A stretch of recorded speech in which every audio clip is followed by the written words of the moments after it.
Okay बेटा, yes start करते हैं अब हम। तो कल हमने कहाँ तक छोड़ा था? हम कर रहे थे रिलेशन कुछ DBMS के दो बेसिक कॉन्सेप्ट में हमने डाटाबेस के डिस्कस किए थे। उसके बाद हम कंटिन्यू करते हैं इसको। तो हमने वो बताया कि जो डेटाबेस के जो सॉफ्टवेयर्स हैं उसके अंदर हम जो हमारे जो सिलेबस में है वो है MySQL। और MySQL ये एक ओपन सोर्स सॉफ्टवेयर है। और ओपन सोर्स सॉफ्टवेयर का मीन्स मैंने आपको बताया था कल, क्या होता है? जो फ्री अवेलेबल होते हैं इंटरनेट पे, वो होते हैं ओपन सोर्स सॉफ्टवेयर। तो यहाँ पे MySQL ये क्या है? It is a free available open source relational database management system that use SQL, है ना। तो इसके अंदर हम SQL से हमने स्ट्रक्चर क्वेरी लैंग्वेज, यानी कि जो क्वेरी करते हैं, जो भी क्वेरी करनी है किसी भी कमांड से, कोई डेटा की क्वेरी करनी है, उसको एक स्ट्रक्चर्ड फॉर्म में हम इसमें लिखते हैं। तो जब स्ट्रक्चर्ड फॉर्म में लिखते हैं that is called structured query language. ठीक है, it means SQL is an language that enables you to create and operate a relational databases which are set of relation information stored in a tables। तो इसके अंदर जो भी आप screen पर जो देख रहे हैं, जो इसमें रिलेशनल डेटाबेस टर्मिनोलॉजी है, मैंने कल आपको बोला था ये सारे जो टर्म्स हैं आप अपनी कॉपी में लिख लीजिए। इवन ये जो पूरी स्लाइड है ये गूगल क्लासरूम पे मैंने डाल दी है, वहाँ से आप डाउनलोड कर लेंगे और ये सारे नोट्स आप अपनी कॉपी में कर लेंगे। तो क्योंकि ये हमारा सारा अभी रिवीजन चल रहा है। तो जिससे, क्योंकि बेसिक जो कमांड्स हैं आपके SQL की क्वेरी की, जो फंक्शंस हैं, वो सब इसी के ऊपर डिपेंड है। अगर ये क्लियर है तो आप इजीली कर पाएंगे। तो अब ये कुछ बेसिक टर्मिनोलॉजी है। What is relation? रिलेशन क्या होता है? A table storing logically related data is called relation. एक टेबल में जो हमारा डेटा है वो लॉजिकली अरेंज होता है, वो हमारा रिलेशन होता है। तो यानी कि हम दूसरे वर्ड में एक ये कह सकते हैं कि कोई जो टेबल है उसको हम रिलेशन बोल सकते हैं। तो SQL में टेबल को हम रिलेशन बोलते हैं। हम या रिलेशन बोलते हैं या टेबल बोलते हैं, बोथ आर सेम। टपल क्या होता है? What is tuple? A row of a relation is generally referred to as a tuple. जो भी टेबल के अंदर एक रो होती है जिसके अंदर एक डेटा आपका कोई भी एक रिकॉर्ड है, उसको हम टपल बोलते हैं। Attributes, what is attribute? A column of relation is generally referred to as an attribute. यानी कि जो हमारे एट्रीब्यूट्स होते हैं, जैसे अगर एक टेबल है उसके अंदर आपका सीरियल नंबर है, नेम है, फादर्स नेम है, एज है, डेट ऑफ बर्थ है, तो ये जो हमारे कॉलम्स होते हैं, जो भी सीरियल नंबर, नेम, इनको हम क्या बोलते हैं? Attributes. Degree, this refers to the number of attributes in a relation. आपके टेबल में कितने कॉलम हैं? All columns are called degree. Okay, तो उनको सारे कॉलम्स को हम क्या बोलते हैं? डिग्री। Then cardinality. कार्डिनलिटी क्या होता है? This refers to the number of tuples. जितनी भी रो हैं, all rows are called cardinality. Sixth है प्राइमरी की। प्राइमरी की कल मैंने आपको बहुत अच्छे समझाया था कि प्राइमरी की एक यूनिकली आइडेंटिफाइड की होती है। यूनिकली आइडेंटिफाइड मीन्स कि वो कहीं भी किसी दूसरी डेटा से मैच नहीं कर सकती, यानी कि उसका कोई डुप्लीकेट नहीं होता, उसको हम बोलते हैं प्राइमरी की। तो आपके स्टूडेंट के रिकॉर्ड में एक, हमने कल डिस्कस भी किया था कि एक ऐसी कौन सी की है जो हम प्राइमरी की सेट कर सकते हैं। तो आप सबने आंसर भी दिया था और हमने बताया भी था कि इसके अंदर जो एडमिशन नंबर है, यानी कि स्टूडेंट ID, वो हमारा प्राइमरी की है। सेकंड, इसके बाद आता है candidate key. All attribute combination inside a relation that can serve as a primary key are called candidate key, as these are candidate for primary key position. Candidate key क्या क्या होती है? जब हमारी को दो की को मिला के कोई प्राइमरी की बनाते हैं, यानी कि कोई भी फील्ड को मिलाकर हम कोई प्राइमरी की बनाते हैं, तो उसमें जो सेकंड की होती है वो एज ए कैंडिडेट की वर्क करती है, लेकिन कैंडिडेट की प्राइमरी की पोजीशन पर आ जाएगी। ठीक है, तो दोनों की जैसे सपोज करो स्टूडेंट आईडी, ठीक है, और स्टूडेंट नेम। तो अब यहाँ पर स्टूडेंट नेम जो है वो हमारा एज ए कैंडिडेट की हो सकता है, या स्टूडेंट की डेट ऑफ बर्थ वो हमारा कैंडिडेट की हो सकता है, क्योंकि दोनों के कॉम्बिनेशन से हमारा क्या बना है, प्राइमरी की। देन अल्टरनेट की, एक कैंडिडेट की इज़ नॉट ए प्राइमरी की, इज़ कॉल्ड एन अल्टरनेट की। जो कैंडिडेट की होती है वो प्राइमरी की तो नहीं होती है ना, तो उसको हम क्या बोल देते हैं, अल्टरनेट की, यानी विद द हेल्प ऑफ, जो हमारी हेल्प कर रही है किसका, प्राइमरी की का। नेक्स्ट है फॉरेन की। फॉरेन की, ए नॉन की attribute whose value was derived from a primary key of some other table is known as foreign key. It is an current table. अब इसको समझ लीजिए। सपोज आपके पास दो टेबल हैं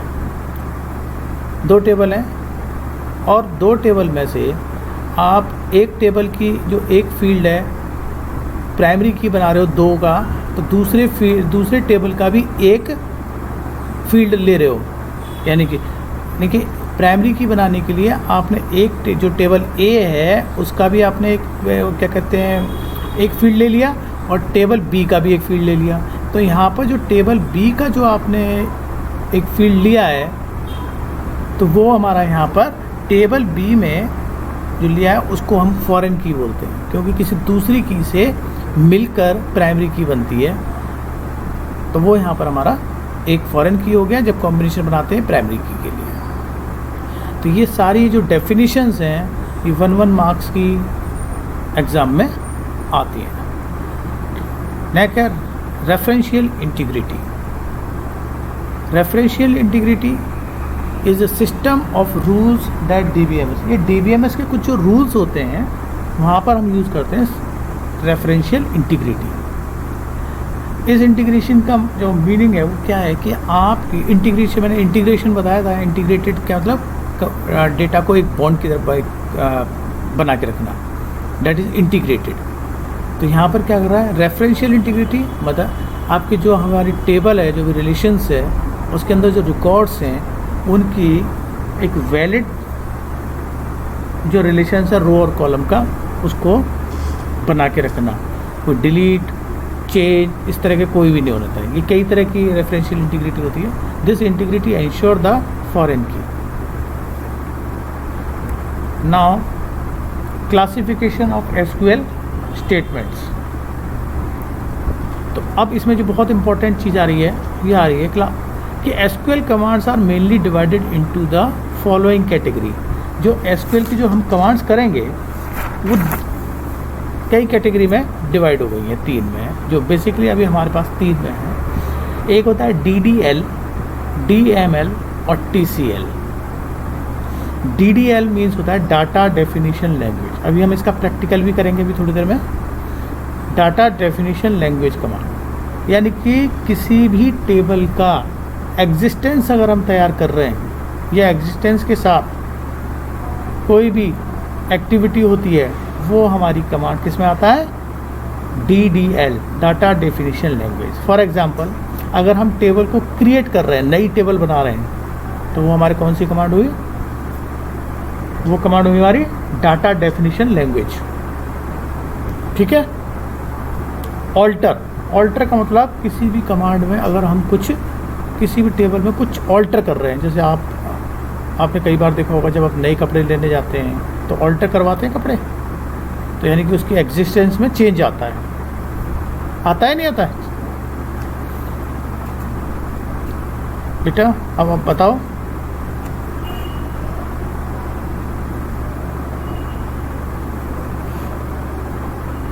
स्क्रीन शो नहीं हो रही है।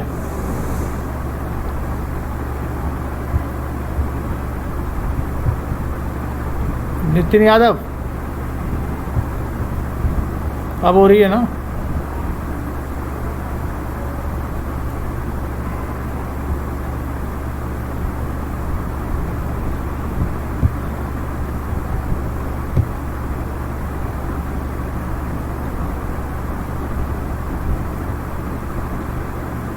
अब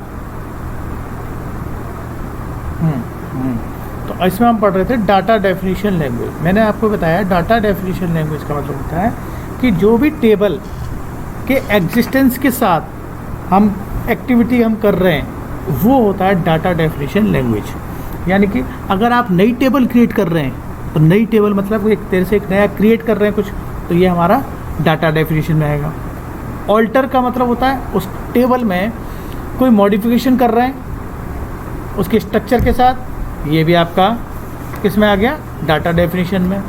ड्रॉपिंग का मतलब होता है कि टेबल का ड्रॉपिंग का मतलब कि आप उस टेबल का डिलीट कर रहे हैं परमानेंटली, तो उसका एग्जिस्टेंस ही ख़त्म हो जाएगा, उसको हम ड्रॉपिंग बोलते हैं, वो भी आपका DDL में आता है। Granting and revoking privilege of roles and maintenance command, यानी कि इस तरह की जो कमांड्स होती हैं वो होती हैं डाटा डेफिनेशन लैंग्वेज।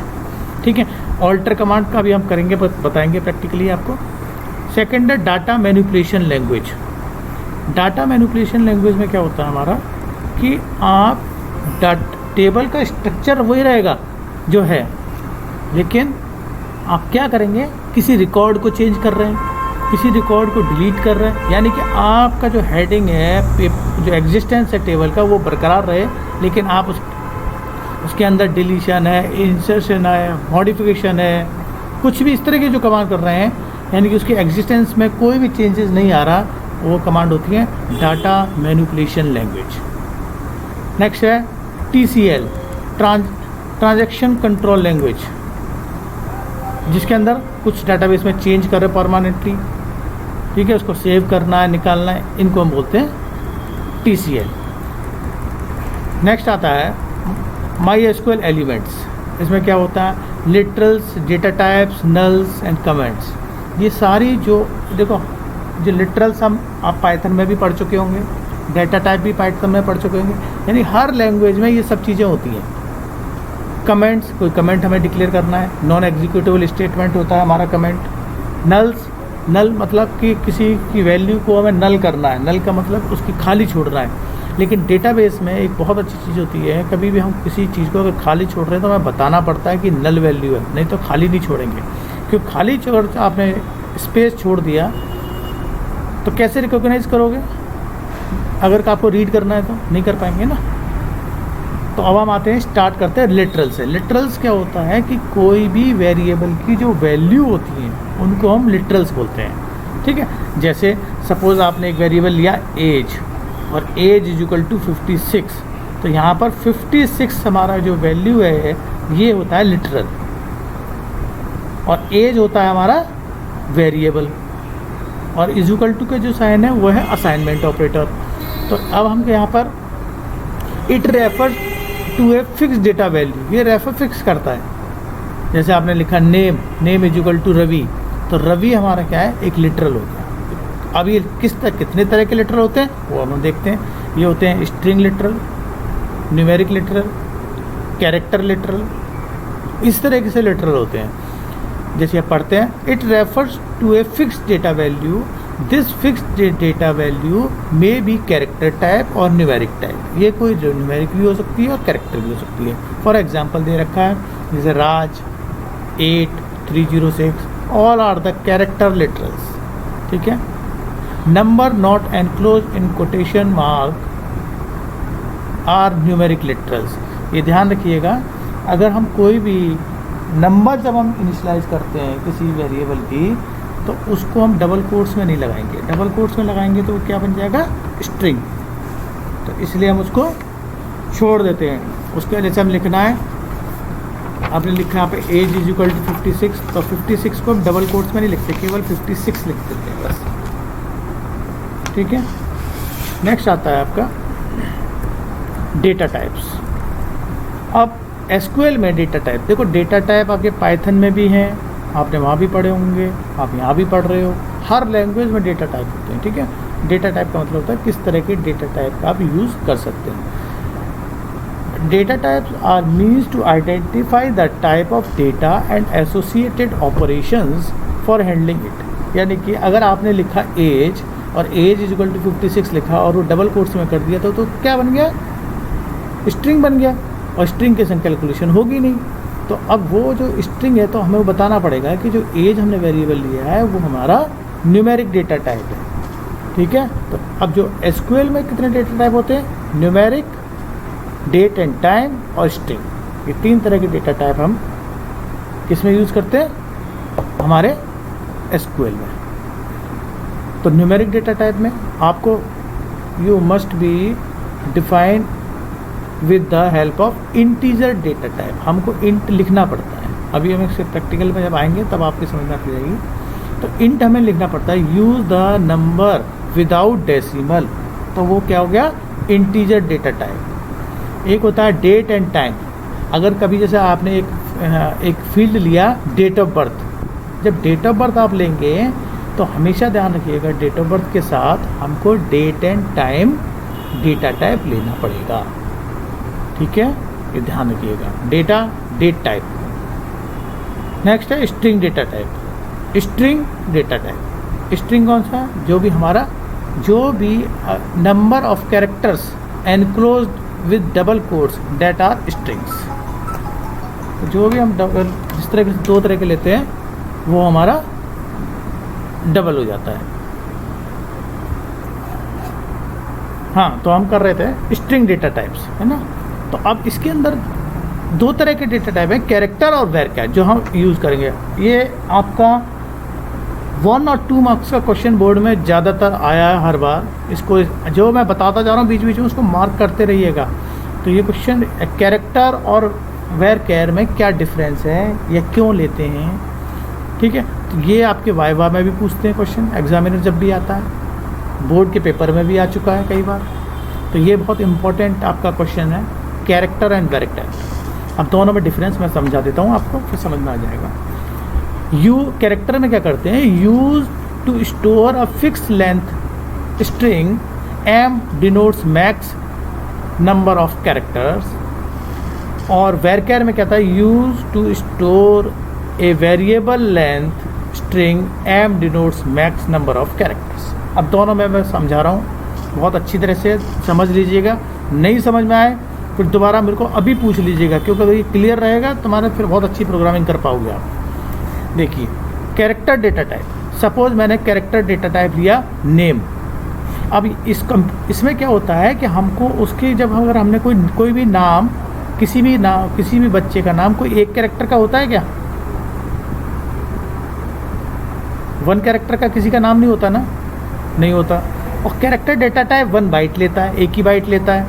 तो अगर मैंने लिखा कैरेक्टर नेम तो मुझे क्या करना पड़ेगा, उसके ब्रैकेट में एक उसकी स्पेसिफाइड नंबर ऑफ कैरेक्टर की एक रेंज देनी पड़ेगी. मैंने ले लिया कैरेक्टर नेम, ब्रैकेट में कर दिया 20, यानी कि 20 कैरेक्टर का कोई भी नाम आप ले सकते हैं. ठीक है, ऐसे ही सेकंड ऑप्शन में आ जाओ, हम यहाँ लिखते हैं वैरकैर नेम 20. दोनों मैंने डिफाइन कर दिए, इसी तरीके से डिफाइन होते हैं दोनों में. लेकिन अब ये पहला डिफरेंस बता रहा है फिक्स लेंथ और उसमें बता रहा है वेरिएबल लेंथ. अब ये बहुत अच्छी चीज़ है, बहुत समझने वाली चीज़ है. अब अगर आपने लिया 20 का और बच्चे का नाम है अमन, तो हमने जब डाला अमन कितने लेटर का है, 4 लेटर्स का. तो बाकी जो 16 जो आपका बाइट्स का जो स्पेस है वो भी ऑक्यूपाइड कर लेगा आपका कंप्यूटर. हाँ जी, नहीं आ रही आवाज़?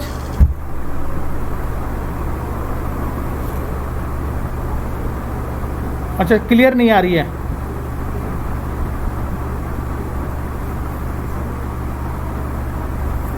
एक सेकंड बेटा होल्ड कर लो. थोड़ा नेटवर्क का इशू होगा इसलिए आ रही है. चलिए, तो ये समझ में आया आपको कि मैंने आपको बताया था 2 तरह के आप वेरिएबल को, एक कर रहे हो डिफाइन, एक कर रहे हो कैरेक्टर नेम 20 और एक कर रहे हो वेर केयर। मैं आपको उसको प्रैक्टिकली प्रूफ भी करके दिखाऊंगा बेटा आपको, वेर केयर नेम 20। तो इस तरीके से आपने क्या करा, दो वेरिएबल आपने लिए नेम। अब जो आपने लिखा, फर्स्ट लिखा कैरेक्टर नेम 20। कैरेक्टर नेम 20 से क्या होगा कि अगर आपने उसमें उस फील्ड में नाम डाल रहे हो कोई अमन, तो अमन तो 4 लेटर का है, तो बाकी जो बचे 16 जो बाइट्स बची उसको भी कंप्यूटर में स्पेस ऑक्यूपाइड कर लेगा इन केस अगर आपने कैरेक्टर डिफाइन किया है। तो अगर आपने वेरकेर नेम 20 किया है, वेरकेर लिया है, तो उसमें क्या होगा, स्पेस तो 20 का होगा, लेकिन जैसे आपने लिखा अमन और एंटर किया तो बाकी जो 16 बाइट का जो स्पेस है वो खाली छोड़ देगा कंप्यूटर के लिए, कोई और किसी काम के यूज़ करने के लिए मेमोरी को फ्री छोड़ देगा। तो इसमें सबसे बड़ा डिफरेंस यही होता है कि जो कैरेक्टर है हमारा डेटा टाइप वो अननेसेसरी की मेमोरी को भी ऑक्यूपाइड करता है अगर वेरिएबल हमारा छोटा है तो। और जबकि वेरकेर क्या करता है, जो वेरिएबल की फिक्स लेंथ है, वेरिएबल की लेंथ, यानी कि वेरिएबल हमारा अमन है, वेरिएबल अनुज है, वेरिएबल कपिल है, तो जितने अल्फ़ाबेट्स हैं उतनी स्पेस लेगा, बाकी स्पेस रिलीज़ कर देगा, फ्री कर देगा। ये क्लियर हो गया? वेरी गुड, ठीक है, ये बहुत क्लियर होना चाहिए ये चीज़, बिल्कुल एकदम। नेक्स्ट है नल वैल्यू। अब नल वैल्यू क्या होता है?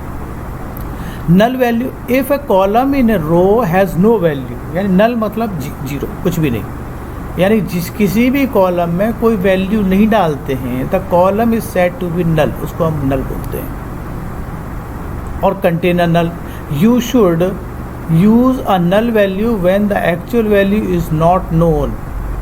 जब आपको सही वैल्यू नहीं मालूम हो तो आप नल वैल्यू डाल सकते हैं। When the value would be not meaningful, उसका कोई मीनिंग नहीं होता नल का मतलब, ठीक है। जैसे सपोज करो एक हमारे पास एक टेबल है, उसके अंदर एम्प्लॉय टेबल है, एम्प्लॉय का नाम है, एज है, सैलरी है, इंक्रीमेंट है, ये है, तो हो सकता है उसका इंक्रीमेंट नहीं हुआ, तो इंक्रीमेंट की जगह हम डाल देंगे नल, उसका इस बार इंक्रीमेंट नहीं हुआ। अब यहाँ से हम थोड़ा सा प्रैक्टिकली स्टार्ट करेंगे। डेटाबेस कमांड्स, डेटाबेस कमांड्स यहाँ से है, फर्स्ट है, ये आप कमांड लिख लेना सारी। व्यू एग्जिस्टिंग डेटाबेस, अगर हमारे पास कोई पहले से डेटाबेस पड़ा हुआ है या स्टोर है तो उसको हम देखने के लिए यूज़ करते हैं शो डेटाबेस। तो अभी मैं कमांड इसको एक साइड में ले लेता हूँ और एक साइड में आपका प्रैक्टिकल के लिए MySQL खोल लेते हैं। ये देखिए, अब दोनों स्क्रीन दिख रही हैं आपको।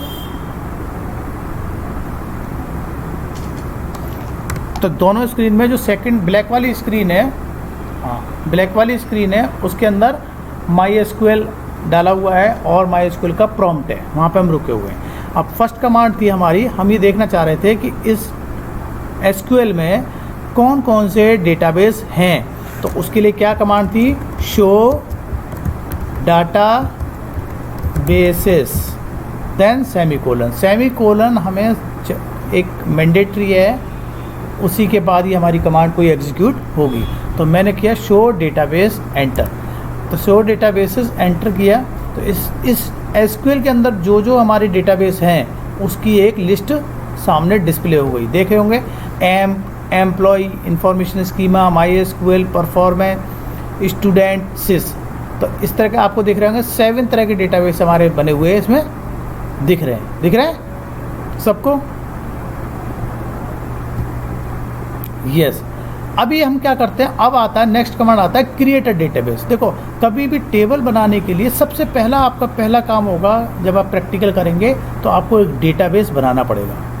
एक डेटाबेस का मतलब होता है डेटाबेस के अंदर कई सारी टेबल बन सकती हैं, तो डेटाबेस आपको रोज़ नहीं बनाने की ज़रूरत, केवल 1 या 2 बार बना लो बस, क्योंकि बाकी सारा काम आपको उसी डेटाबेस के अंदर करना है। अब जैसे सपोज़ करो मैं एक यहाँ पे एक नया डेटाबेस बनाना चाहता हूँ, ठीक है, और उसकी कमांड है सेकंड नंबर पे दिख रहा है क्रिएट डेटाबेस और डेटाबेस का नाम।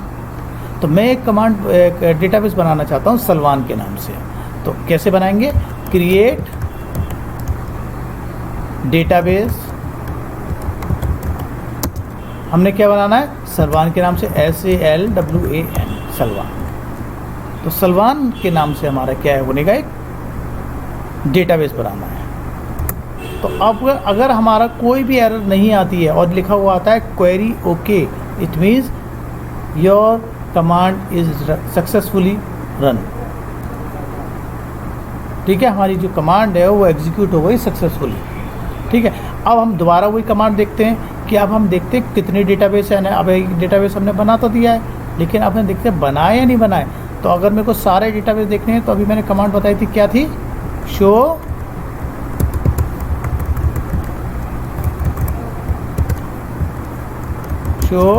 डेटा बेसिस, यही था।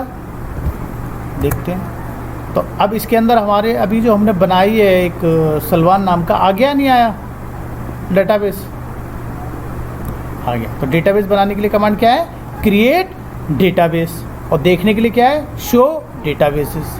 ये ध्यान रखिएगा सारी कमांड।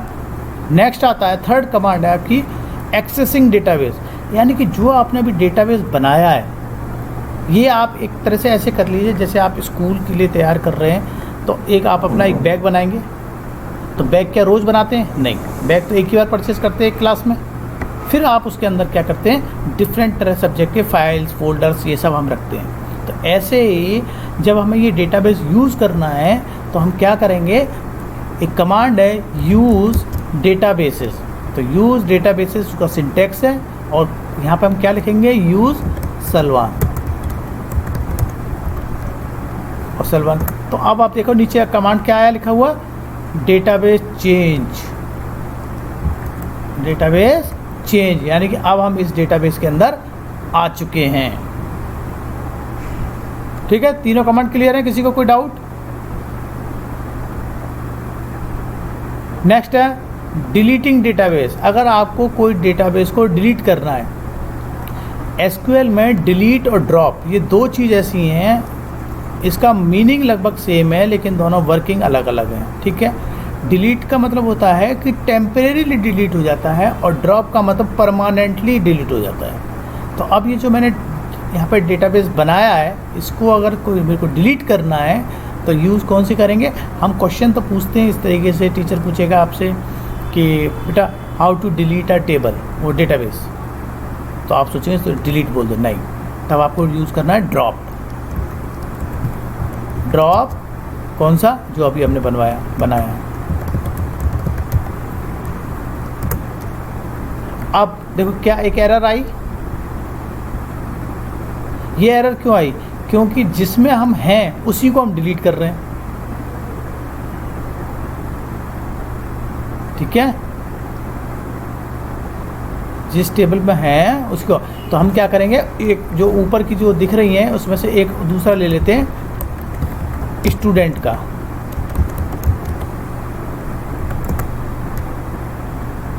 अच्छा, शो डेटा बेसिस, ये हमारे डेटा बेसिस हैं।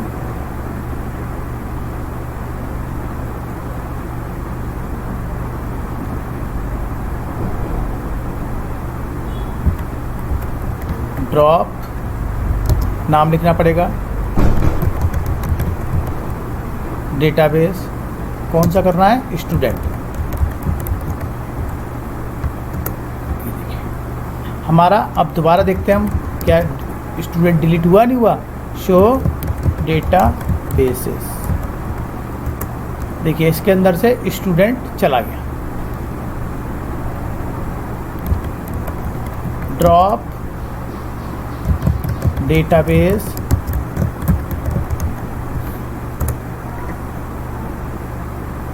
ठीक है, शो। तो अभी हमने जो हमारा जो बनाया था डेटाबेस वो भी डिलीट हो गया। तो ये क्लियर हो गया। ठीक है, तो अब हमारे चारों कमांड बिल्कुल एकदम आपको क्लियर हो गई होंगी। नेक्स्ट कमांड है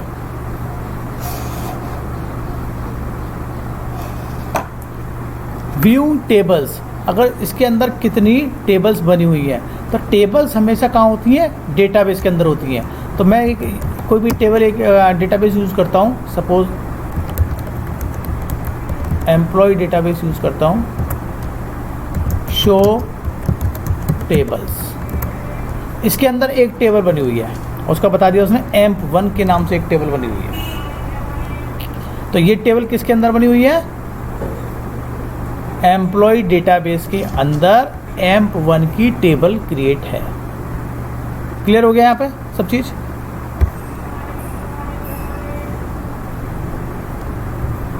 वेरी गुड। तो अभी हमारी 5 कमांड आज हमारी क्लियर हो गई। हम थोड़ा सा और जल्दी चलना चाहिए था, थोड़ा सा डिले हो गया। तो अब 5 हमारी क्लियर है। बाकी जो हमारी नेक्स्ट कमांड है क्रिएटिंग टेबल, कल हम इसका प्रैक्टिकल करेंगे, how to create a table, और टेबल में कैसे रिकॉर्ड डालते हैं, कैसे रिकॉर्ड एक्सेस करते हैं, रिकॉर्ड को डिस्प्ले कराना, रिकॉर्ड को इंसर्ट करना, रिकॉर्ड को डिलीट करना।